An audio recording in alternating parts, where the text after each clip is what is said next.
עם התוצאה.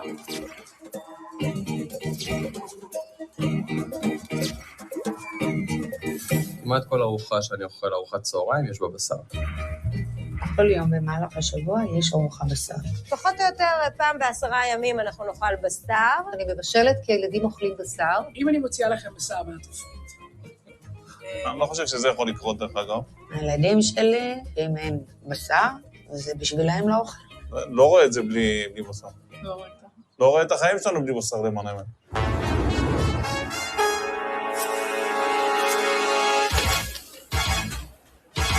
אחד המחקרים הכי מעניינים שנעשו בשנים האחרונות, זה לשאול את השאלה, למה אנחנו אוכלים כל כך הרבה בשר, ואם שואלים את השאלה הזאת לא במחקר, אלא שואלים אותה ברחוב, אז כל אמא תגיד שאנחנו צריכים לאכול בשר בשביל החלבון.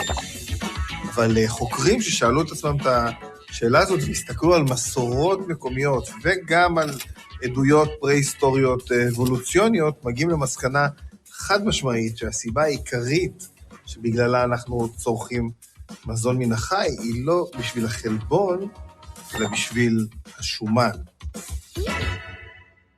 היה חוקר אמריקאי מאוד מעניין שקראו לו וסטון פרייס, היה רופא שיניים בהכשרתו, ורצה ככה לחקור שיניים בחברות מסורתיות, כי הוא חשב שהבעיות של השיניים בחברה המודרנית מגיעות מהתזונה ואורח החיים, הוא הסתובב בכל החברות המסורתיות של אותה תקופה, ובאחד הסיכומים הוא אומר, תשמעו, אחד הדברים ששמתי לב אליהם בכל המסע הזה שלי, זה שבכל החברות שהסתובבתי בהם, תמיד היה ערך מאוד גבוה לשומן מן החי.